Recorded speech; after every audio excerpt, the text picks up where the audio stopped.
बिस्मिल्लाहिर्रहमानिर्रहीम। सबसे पहले तो मैं मरियम नवाज साहिबा को अप्रिशिएट करना चाहूंगा कि उन्होंने बड़ी दिलेरी से एक्सेप्ट किया। और ये कोई हुकूमती इश्तिहारात की बात नहीं हो रही थी, ये पार्टी के इश्तिहारात की बात हो रही थी। और उसके अंदर पूरा हक होता है कि हम जिस मर्जी चैनल को दें और जिस मर्जी चैनल को ना दें। दूसरा, मैं आपके सामने कुछ हकायक रखना चाहूंगा कि जो प्रेस फ्रीडम इंडेक्स 2013 में थी, वो पाकिस्तान को रैंक किया गया था, वो 159 था। जब हम हुकूमत छोड़ के गए तो वो 139 पे आ गया, यानी कि तकरीबन 20 पॉइंट्स की बेहतरी आई। तो प्रेस फ्रीडम पाकिस्तान में अल्हम्दुलिल्लाह बेहतर हुई पीएमएलएन के अंदर। बदकिस्मती से जब पीटीआई का दौर आया तो ये 6 पॉइंट्स वर्स होके 145 पे चले गई। लेकिन मैं यहां जरूर कहना चाहूंगा जमीर साहब की हुकूमत जो इतनी परेशानी में अब एक्शन लेना चाह रही है और इन्वेस्टिगेट करना चाह रही है, काश कि वो उस ऑडियो की इन्वेस्टिगेशन करती जिसने इस 22 करोड़ अवाम को तबाही के दहाने में खड़ा कर दिया। काश ये उस ऑडियो के बारे में इन्वेस्टिगेशन करने के लिए इतनी ही तेजी दिखाती जिसने अदल के ऐवान के माथों पे दाग लगा दिया है और जिसने इंडिपेंडेंस ऑफ जुडिशरी को क्वेश्चन में लेके आए हैं।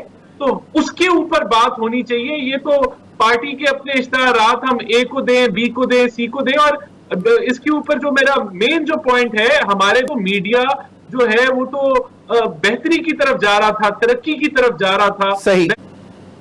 देखें जमीर साहब, ये जो ऑडियो लीक हुई और जो हल्फिया बयान जो नोटराइज कराया chief justice of Gilgit Baltistan ने, और इससे पहले भी जो शवायद आते रहे, जस्टिस शौकत सिद्दीकी साहब ने अपनी मां की कस्में खा के बातें की, फिर उन्होंने भी एफिडेविट भी दिया और फिर उन्होंने जो जुडिशल काउंसिल है उसको भी अप्रोच किया, लेकिन कोई उस पर इंक्वायरी नहीं हुई, कोई कंक्लूजन पे नहीं हम पहुंच सके। तो ये बहुत सीरियस एलिगेशंस हैं कि आप एक ऐसे आदमी को लाना चाहते थे जिसने आज मुल्क का जो हाल कर दिया है, उसमें सब जो है वो अवाम जो है वो सजा काट रही है। 175 पे डॉलर है, 16,000 अरब का कर्जा अजाफी पाकिस्तान पे चढ़ चुका है। तो इसका अब हल क्या है? देखिए, इस मामले का जो अगर ये जो पीटीआई हुकूमत है हमें ब्लेम करती है कि ये जी हमारी साजिश है या हम इसके पीछे हैं, तो आप इसकी तहकीक करें। और अगर जो सवालिया निशान जो इंडिपेंडेंस ऑफ जुडिशरी पे उठा है, तो मैं समझता हूं जुडिशरी को इसके ऊपर जो है वो नोटिस लेना चाहिए। या फिर जिस तरह आज पाकिस्तान बार काउंसिल ने रिकमेंडेशन दी है कि आप ट्रूथ कमीशन बनाएं और उसके अंदर न्यूट्रल लोगों को रखें जो हकायक तक पहुंचे कि ये क्या असल में हकायक क्या है। अगर ये ऑडियो जो है वो गलत है तो वो गलत साबित हो जाएगी तो और आप उसको सजा दें। राना साहब, पीएमएलएन अगर ये समझती है कि ये बहुत जबरदस्त किस्म के शवाहिद हैं, तो ये बाकायदा ये अदालत में अपनी पिटीशंस में क्यों नहीं लेके जाते हैं? ये शवाहिद वहां पे क्यों नहीं?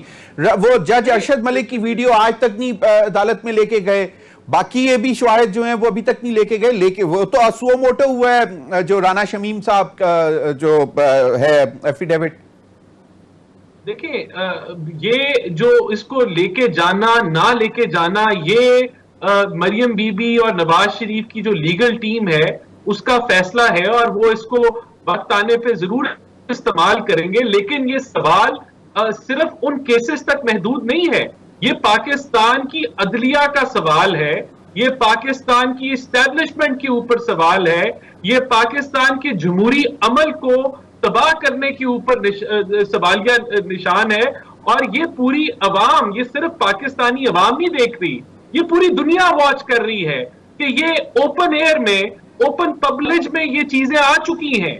आज आधा पाकिस्तान या आधे से ज्यादा पाकिस्तान या कितने फीसद भी पाकिस्तान अगर ये फैसला कर बैठे कि पाकिस्तान की अदलिया जो है उधर इस तरीके से फैसले होते हैं, डिक्टेशन दी जाती है, यहाँ जमहूरी अमल को, उनके वोट को माजरत से ये प्रूफ तो नहीं हुआ, ये इस ऑडियो से प्रूफ तो नहीं हुआ अभी तक। देखिए जमीर साहब, मुझे ये जरूर मुकम्मल करिए, प्रूफ नहीं हुआ, ये शवायद आए हैं, अब इनकी तहकीक होनी चाहिए है, ये अदलिया को मैटर टेक अप करना चाहिए है, उसके ऊपर इसको कंक्लूजन पे पहुंचाएं। अगर इसको कंक्लूजन पे आप नहीं पहुंचाएंगे, अगर इनकी आप तहकीक एक न्यूट्रल तरीके से नहीं करके इसको सच या झूठ साबित करेंगे, तो फिर पाकिस्तान की अदलिया की इंडिपेंडेंस के ऊपर एक और बड़ा सवाल खड़ा हो जाए। हम पहले ही बॉटम पे 120 पे 128 ममालिक के ऊपर। बिल्कुल सही, लेकिन राणा साहब, इमरान खान साहब कहते हैं कि जनाब ये क्योंकि आपके मामला केसेस चल रहे हैं, अभी तक मनी ट्रेल तो दिया नहीं है, कभी कैलिब्री फॉन्ट, कभी